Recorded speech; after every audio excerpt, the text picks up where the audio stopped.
I'm Brenda Radchik. I'm a Mexican sci-fi author. I am currently enrolled in a creative writing certificate in the University of California of San Diego, and I'm working on my second novel. And well, English is my second language, obviously. Who would like to go next? I can go next. So, hello everyone. My name is Yujin. I am from Korea, so Korean is my first language. I just finished my memoir, and the title is A Place to Take Roots. It's about my experience as an international student in America. So, this event is really perfect for me to address those language related challenges that I experienced in the States.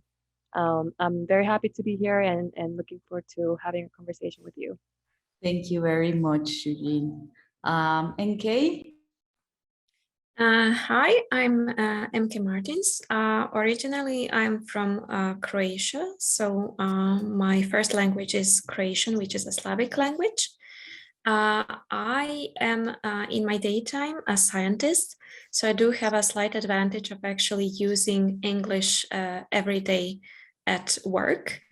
But still, throughout, many years, it's now, I realized, almost 20 years that I'm writing. There have been significant challenges in also, mastering the language, and I'm really excited to share everything with you the whole journey. Hi, everybody. My name is Mylonas, E standing for Evan. I come from Greece, Greek being my first language.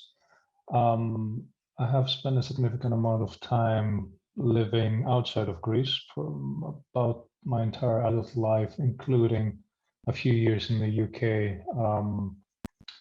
English is the language that I write in. I have my debut novel coming out in July, The Haspa Inspired Quill. I have short stories published in Clarkesworld on Spec magazine.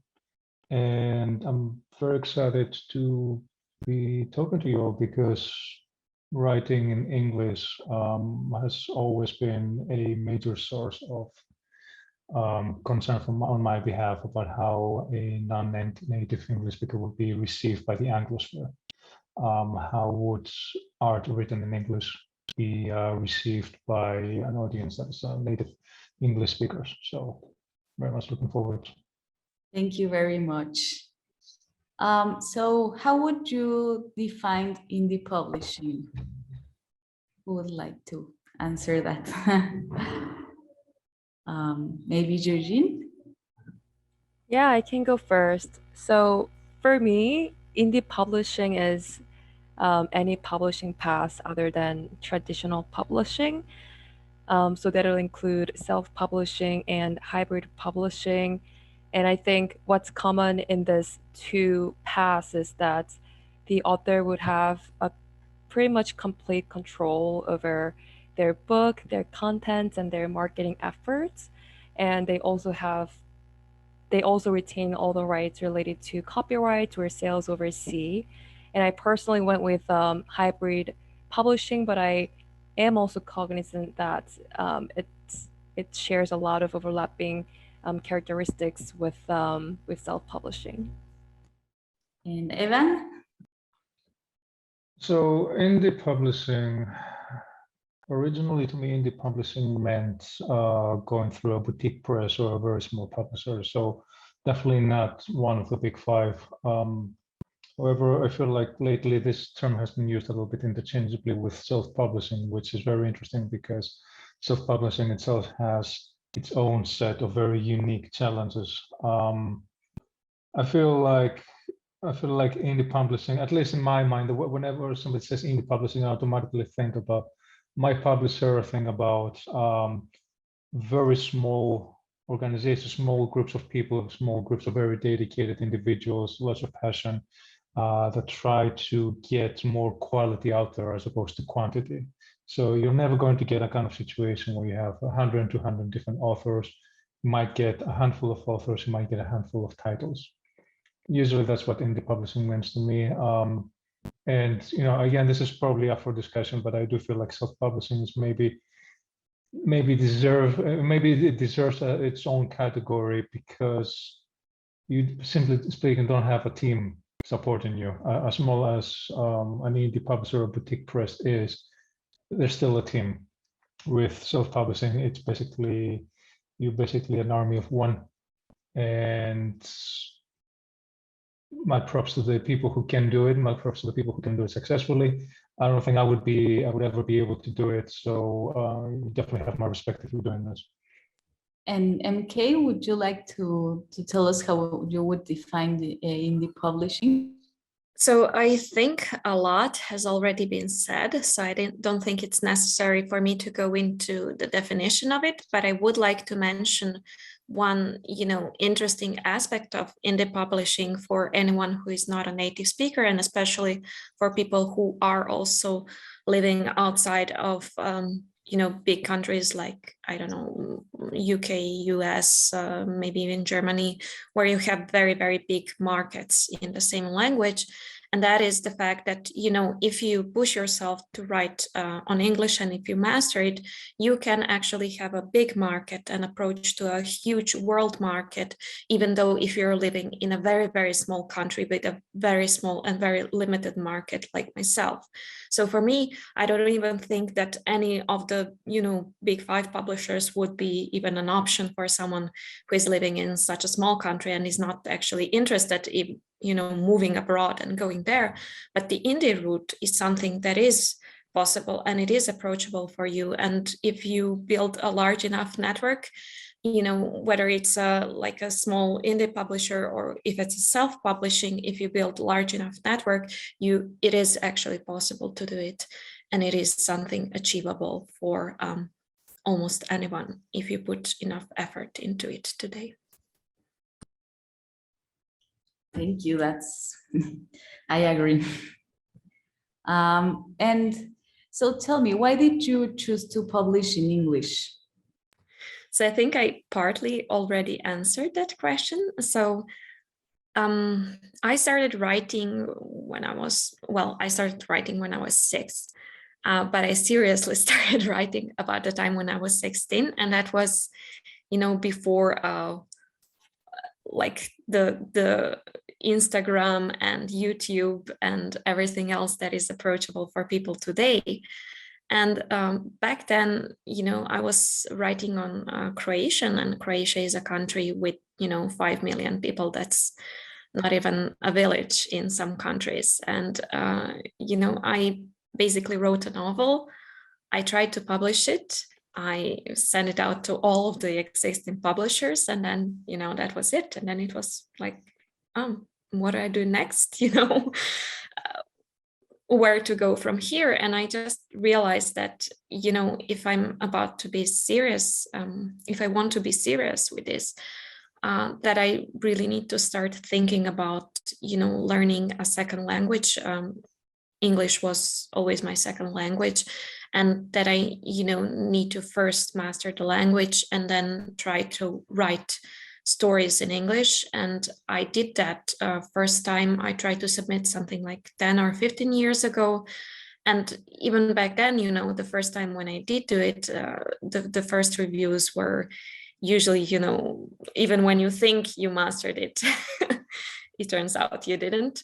But yeah, it was kind of like this growing thing where I realized that I really want to do this, in my life, if not for the primary career, then it's something that really drives me forward and that I really want to do in my life. And that the only way basically to do it seriously was to learn English and do it in English.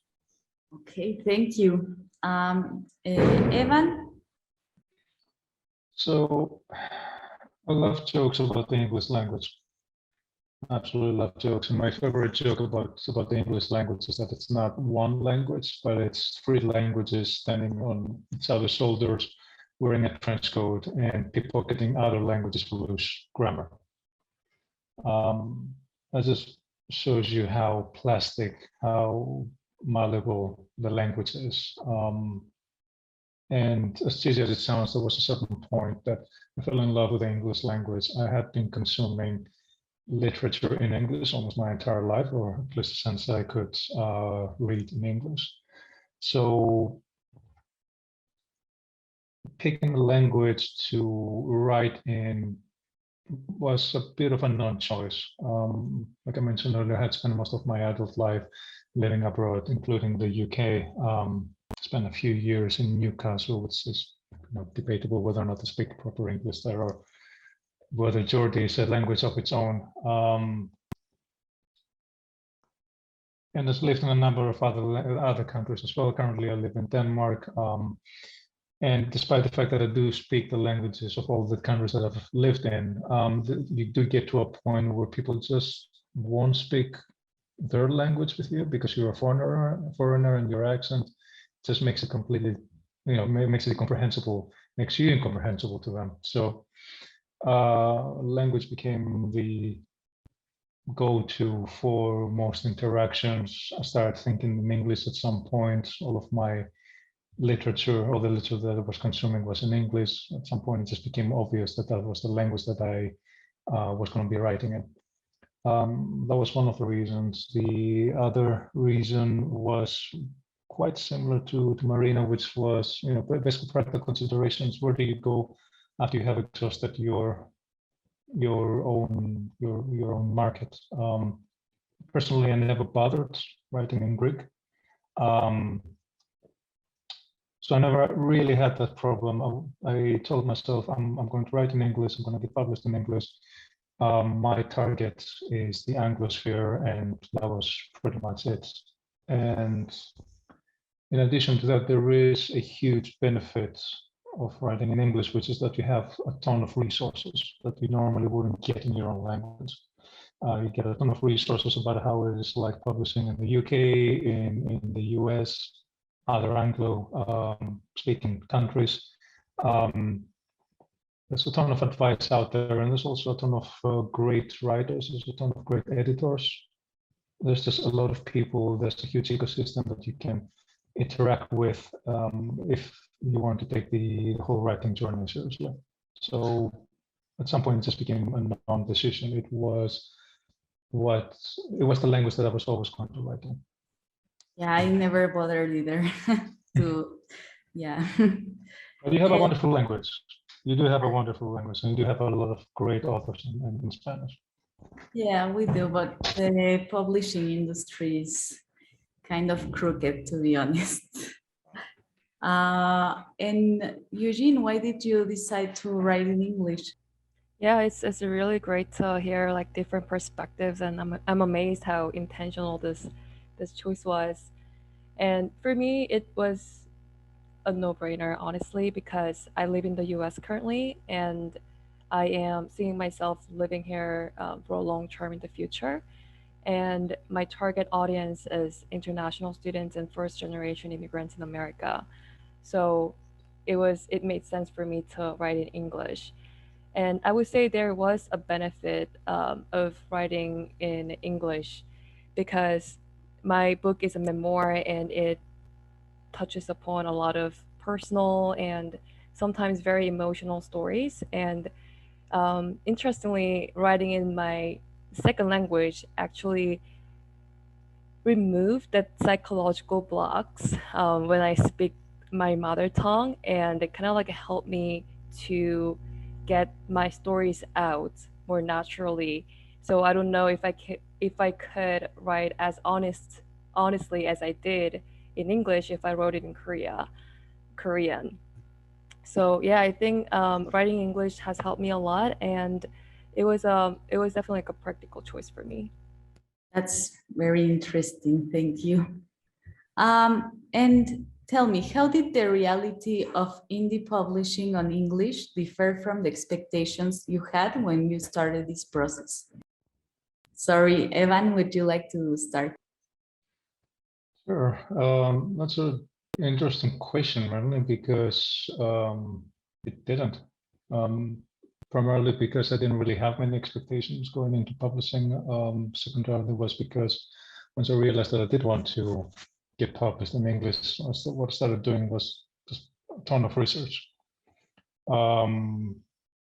publishing in any other market wasn't really something I was interested in. So it's a ton of research, reading, going into forums, reading blog posts about the realities of publishing through a small press, as opposed to one of the big five, or as opposed to publishing by yourself. Now, my publisher, Inspired Quill, is a social enterprise, which tends to differ a little bit compared to other small indie publishers. But there are a lot of publishers out there who are adopting this model. So that, for me personally, that was the only thing that was different in terms of expectations. Now, beyond that, a very dedicated team, limited budget, but that was always going to be expected. Obviously, you will never have the reach, the marketing reach that one of the big five will have. There's always going to be a lot of work that you as the author will have to do. But here's the thing about indie publishing. It is a crash course in the business side of getting a book out. And it was a crash course that I don't think I would have gotten through the big five. Now, I personally don't have any experience, but through reading other people's experiences, essentially what happens is that you get into a sort of factory lane where you get treated the same way as 100 other authors. You get given a template that you need to fill out with specific information, but then that gets taken, etc., etc., etc. It's all very formalized. So you don't get the personal attention, you don't get the personal touch. One of the first things that my publisher did with me was to send me on a marketing course. That was amazing. That was great. That was hands down the best marketing resource that I've ever had the opportunity to use. So those are the kind of things that I expected going into publishing with an indie publisher. I expected there to be a lot of learning the ropes about how the industry works. I expected us to be limited by our resources, but that is okay. That is okay, because the trade-off is that you get a lot of personal attention. Your opinion matters. So as far as I'm concerned, I'm very happy. My expectations were right on the money, and I can't really say that I came across any surprises really in this journey, which continues. I'm still learning, and yeah, hopefully it's going to be a quite long journey as well. Wow, how did you find that publisher? That sounds really, really great. It sounds like they really care about you. So that's a funny story. Twitter. So I'm not the biggest fan of social media, but there are events on Twitter where you get authors writing a short description of the book, and they put a tag in there with the name of the event, and that allows publishers to connect to authors. And instead of querying through traditional means, instead of querying with an agent and then the agent querying with the publisher, what happens is that if a publisher is interested in your book, they'll contact you directly, and this is exactly what happened in my case. My publisher, Inspired Quill, was interested, and we started a dialogue. If I remember correctly, I sent them the first 3 chapters initially, then they asked for a full manuscript, and from there onwards we got on a call and basically shook hands. Awesome, thank you. And MK, how did the reality of indie publishing differ from your expectations? For me, it was really about the investment of time and effort that it required, and also money, because I'm going through the route of self-publishing. So first off, I need to mention, English it's not really a passion for me. It's more of a tool that I'm using. My passion is science. I have lived outside of my own country, but it was mostly German-speaking countries. So I also speak German. But, and even I do use English in everyday communication, but I never lived in an English speaking country. I mostly spoke English with people to whom, English is a second language. So when I started submitting stories, usually, I would get a response like, your story has some great potential, but your grammar is like horrible. And, at first it was a little bit of a shock because, you're thinking like, oh my God, I'm using this every single day, what I do. And then it took really a lot of networking for me to find the right people and find the right editors with who wanted to really work with me and understand that I'm not a native speaker, and who wanted to invest the time to teach me the right things. Because even when you're talking about grammar, it's not like some grammar that you just read in a grammar book. It's mostly like specifics of writing works of art in English that it's not so easy to find some specifics of it, and how to write a really nice word, that really nice sentence that flows well and that people like to read, and how to make it grammatically correct, and so on. So one resource that I found and that really helped me a lot was a book called Say What from C.S. Lakin. And there she's really, going into the nitty gritty of, grammar for fiction writers. And, that was one of the resources that helped me. And another was, just meeting people on Twitter, following people on YouTube, and getting contacts of, good editors, and then finding a good developmental editor who wanted to work with me. And then, there's the second part that basically all of the rates are a little bit higher if you're not a native speaker, because of course it's more work for them. And because I am a perfectionist, that also means that, it requires one round of editing and then another round of editing, and that takes time, that takes money, that takes effort. And I'm currently, I am publishing some of the unedited work on my Twitter, but and on my Instagram, but it took a long time until I was even, until I even had confidence enough to do this. And it was through doing a lot of the little contests, of writing different short fiction, when, my stories started getting qualified high. And then I realized, okay, maybe now is the point where I can actually start releasing this into the world. So right now I have a short story collection, which I'm trying to, finish editing, hopefully soon. But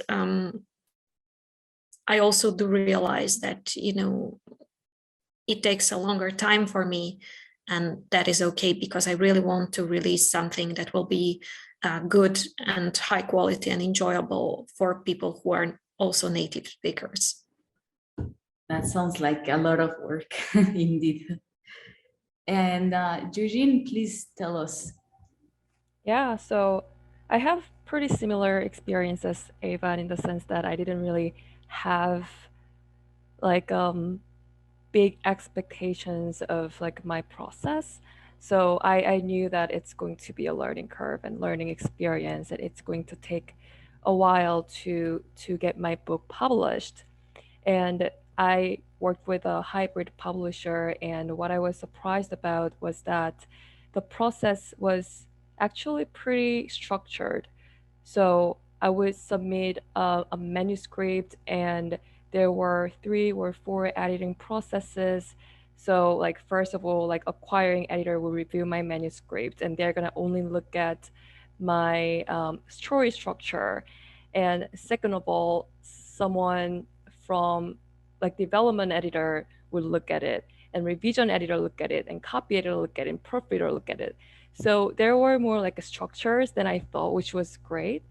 And I also learned that there are a lot of data and tips regarding like marketing efforts and writing stories. So I felt like I had a lot more resources than I expected before I started. So I think it made sense for me to go with a hybrid publisher, and it was very helpful, especially my English was my second language, and my network could be limited because I came to the US 7 years ago.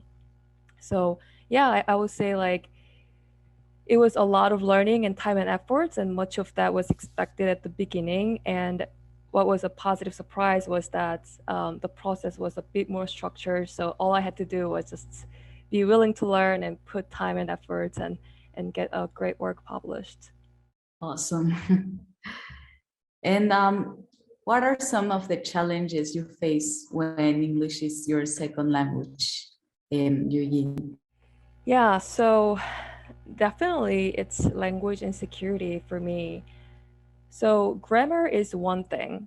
Grammar, it's there, like you can't, not all native English speakers get their grammar right. And English is such a flexible language that there are many ways that English is spoken. So I think the technicality of the language is just the one side of the story. But the most important thing was that every time I wrote, I was thinking about, okay, what if I don't sound natural to native speakers? What if I am not writing as beautifully as I could be in Korean? And those insecurity was kind of like a nagging voice in my head when I was writing. And I think like there were two ways for me to combat this. So first of all, it was like a mindset thing. So I was thinking about, okay, I lived here for 7 years and I've read a lot of books and articles in English. So if this sentence makes sense to me, it should make sense to native speakers. So it's sort of like trust my judgment thing. And that kind of helped me silence that voice. And after that, I think it's very helpful to get extra eyes on your work. So I told my editor, so I told you like I had like a multiple editors, and I told all of them that, English is my second language. So if you catch anything that sounds not as natural as they can be, just let me know, or like feel free to paraphrase it so that I can review them. So just letting them know that this is my second language, kind of like make them more cognizant of finding those those sentences. So yeah, those resources were very helpful for me. And in the end, I going through this process, I felt more confident about writing and expecting to write more, perhaps. And how about you, MK? What were some challenges you have faced with language? Well, aside from the, what I already mentioned, it was also, kind of this feeling of insecurity whenever I'm supposed to write about, especially when I'm supposed to write about people who are coming from somewhere. How am I supposed to write about like a New Yorker if I've never been to New York and I don't know how New Yorkers speak, and then one way how I combat this is by actually, I love to write science fiction, but one of the reasons why I also choose, futuristic settings in my fiction is because then I can be more flexible with the language. And I'm choosing, like international environments in which, it could be also expected that the language is sort of evolved. So in this way, I'm kind of playing with this language. I'm creating sort of like a futuristic international sort of English, and then I'm a little bit less obsessed about all of the potential mistakes that I'm doing, and that I'm not conveying maybe the most natural way for native speakers to converse. So that was one of the ways how I overcame that. And how about you, Ivan? All right, challenges. I have to say that the biggest challenge probably is when trying to write something that is half poetic, half prose, because you're lacking context in what sounds good to native speakers' ears, right? So you could be writing a very beautiful sentence with alliteration and puns hidden in there, only to realize that you sound like a stroke victim. It doesn't make any sense whatsoever in English. But that's fine. That's one of the major challenges that I've faced, that and prepositions. And it becomes somewhat a case where I'll be getting a draft back from my publisher and seeing all the prepositions stricken out, and I'll be like, I did it again. But I'm going to have to say one thing. A good editor is worth their weight in gold. And that goes double if English is not your native language. Editors are wonderful professionals. In my opinion, they're up there with fairy godmothers and unicorns in how legendary they are. They just make your book 10 times better. It takes a certain talent to understand what you're trying to say and then help you say that, but make it sound good. And in the end of the day, there's also the more mechanical elements of it, which a good English-speaking editor will catch immediately. So I'll probably say those are the challenges. If you have the opportunity, get the best editor that you can afford. Definitely worth it. Definitely worth it. And what are some tools or resources that writers can use to manage these challenges, especially if you can't afford an editor? Yujin, what do you think? Yeah, that's a tough one. So I can share like my writing or editing process. So when I write and when I feel like, okay, this is pretty final, then I tend to read it out loud like 2 or 3 times and get it until it sounds good to me. And I don't know about like the reputation of software, but I do run Grammarly, which is the grammar software in the US or like globally, I'm not really sure. And I also run ProWriting8. So I use 2 software and they do catch like obvious errors. So I would refer to that, but I'm not going to like accept everything they say. And what I do after is actually just to talk to an editor. So it might not be very helpful because the assumption was that the person can afford an editor. But like Evan also mentioned, an editor is a very great resource. And one thing I can think of right now is maybe there is a community, like a community for authors. If you can share a chapter, even like some people can review it for you for free. So they might not be able to review the whole manuscript, but chapter by chapter, that's durable. So there should be a community of authors who are willing to help each other. So yeah, that could be a great resource as well. MK, what resources would you recommend? So I mentioned one of the resources. It is C.S. Lakin's Say What. So I think it is great resource for anyone who wants to go into nitty-gritty of grammar writing in fiction. I'd also recommend for the people to do their networking, join associations of writers and writer groups. And an easy start for me was just by networking with people during the NaNoWriMo. And then, I met some people. Over them, I met other people. And through them, I met people in WriteHive, and then it just, kind of like snowballs into getting to know a lot of the people from, inside and outside the industry. And also then,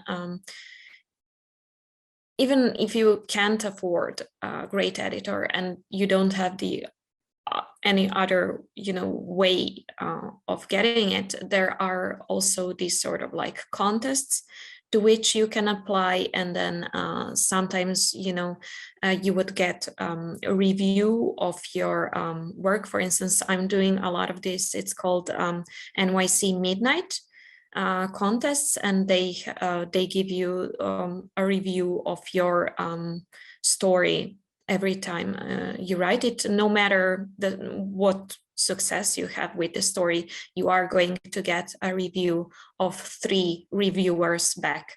And, that will help you a lot with sort of like developmental edits and stuff like that.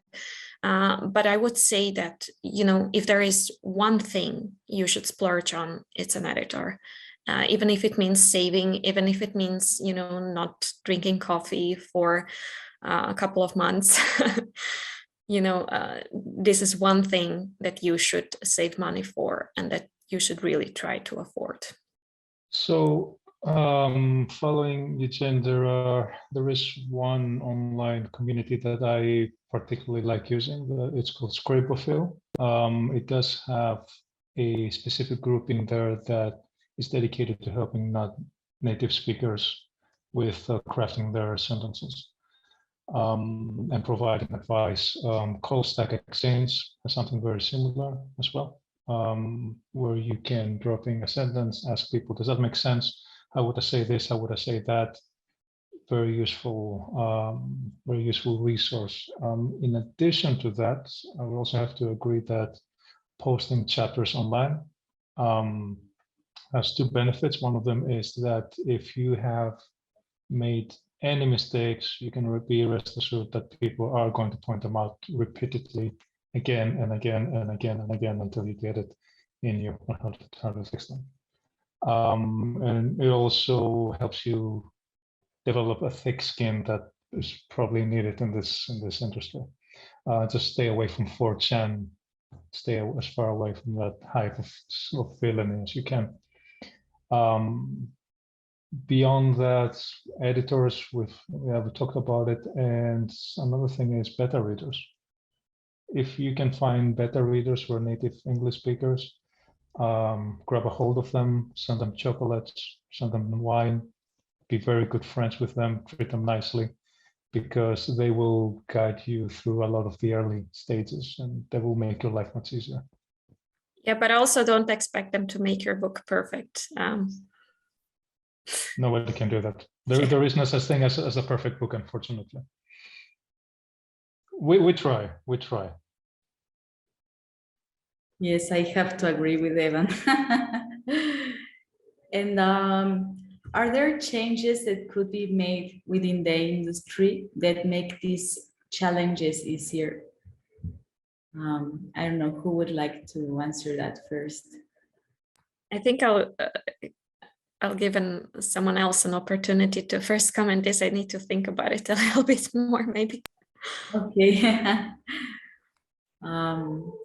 Evan, would you like to answer that?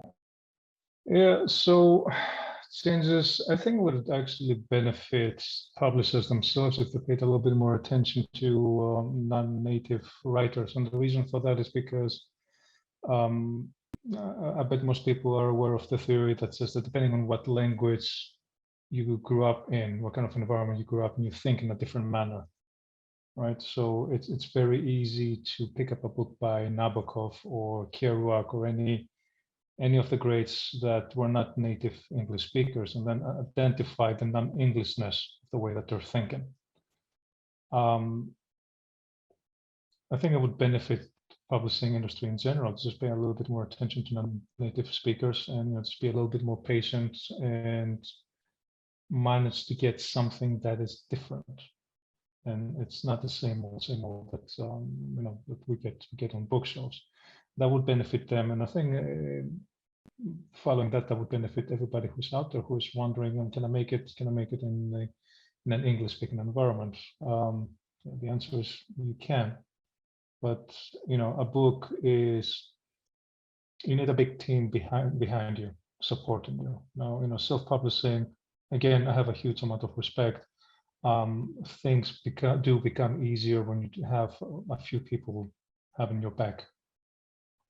It does become easier having a publishing house, regardless of how small or big it is, supporting you. So if you can have a publisher that believes in your otherness, that believes in the different perspective that you bring into the table and you bring to the readers, and just makes things much easier. And who knows, maybe the publishers will have the next bestseller by taking those risks. And Eugene, what do you think should change in the industry? Yeah, that's a really great perspective. Yeah, I think for publishers, it'd be great if publishers don't make assumptions for the non-native speakers, because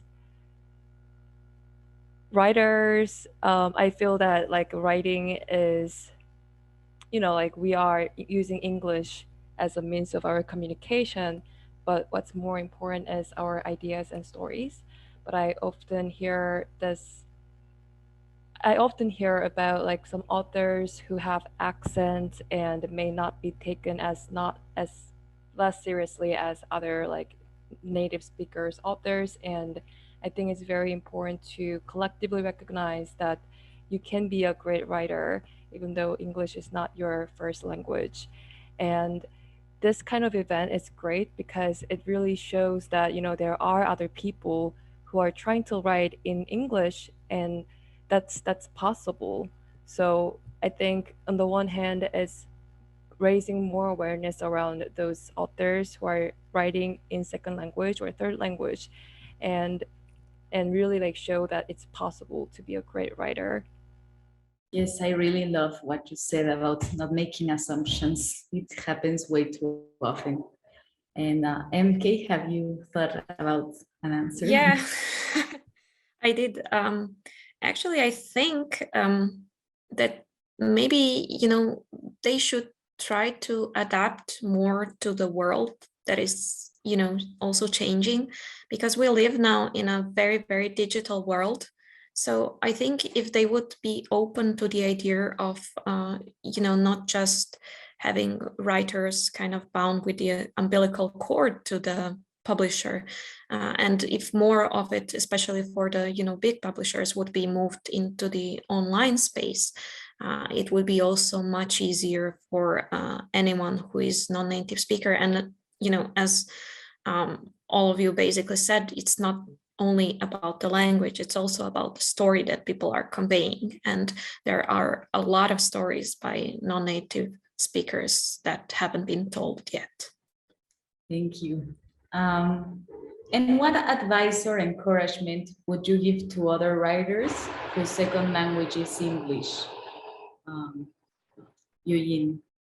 Yeah, I would say that, just remember English is just a means of communication, and what's more important is your stories. So, like I said, I wrote a memoir, and it's my stories, and I thought it was worth sharing because in America there are a million of international students and first generation immigrants, but we don't really get to hear a lot about their stories, especially related to their mental health challenges. So I thought my stories were worth sharing, and I had faith in it. And I knew it was going to be hard and it's going to be a learning curve, but I took it on. So yeah, so like focus on your stories. If it's worth sharing, English is gonna fall into place. And MK, what advice would you give? So I would actually tell everyone who is a non-native speaker and wants to write in English that, you live currently today in no matter how messed up it is at the moment, it's a beautiful world in a sense that, you have so many possibilities. There are so many, ways to reach out to someone across the world and, get something done. And this was not the case when I first started writing. And I'm a little bit envious because if that existed back then, I'm sure that I would already have, a lot of the published stuff because it just gives you so many opportunities, and you just need to reach out and, connect with the right people and not be ashamed of yourself. So just be brave. What advice or encouragement would you give to writers whose second language is English? So, two things. First, accept that you're going to be at a disadvantage. Just accept it. It is what it is. You're not going to be starting from the same point as as a native English speaker. Accept it, move on. The second part is read, and read, which I feel is the answer to pretty much every question about writing. Read voraciously, read everything you can get your hands on, get used to the rhythm of the language, absorb it through osmosis. It will happen. There's a lot of great writers that not only make it happen, but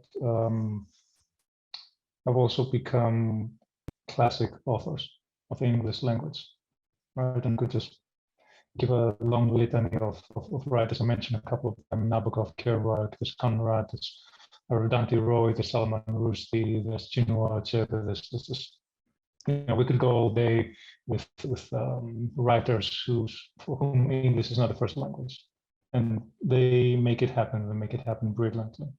So you can do it. They've done it. We're doing it. You can do it. Just read constantly. Thank you. That's very inspiring, actually. And where can we go if we want to read your stuff or learn more about you, MK?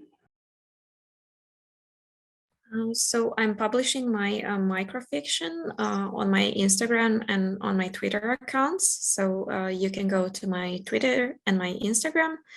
And I will have a short story collection self-published. It should be by the end of this year, but I'm also a mom of a 2-year-old, so it might get a little bit slower than that.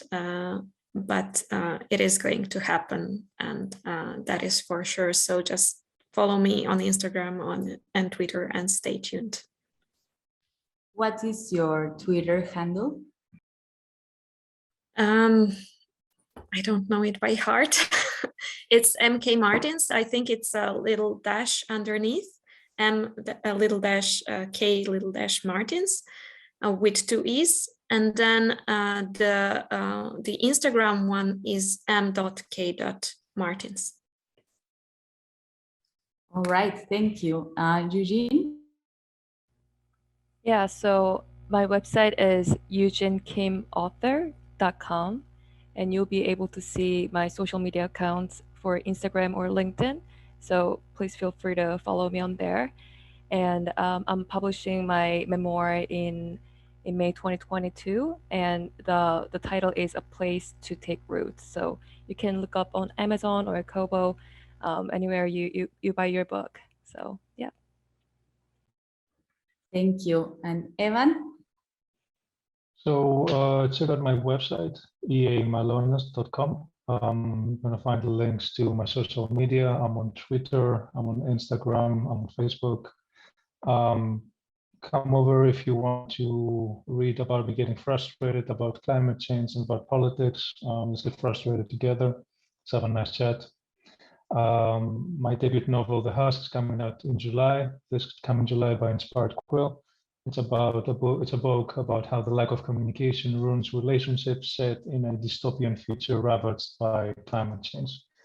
I'm also published on Clarkesworld with my short story Saturn Devouring His Son about robotic prosthetics and family drama. And I got another short story, Acceptance, pen publication on On-Spec magazine, also about climate change. So you want to talk about the ice caps melting, you want to talk about carbon dioxide, hit me up. Awesome, thank you. Would you mind sharing those links with me via email so I can post them on Discord the day of the event, please?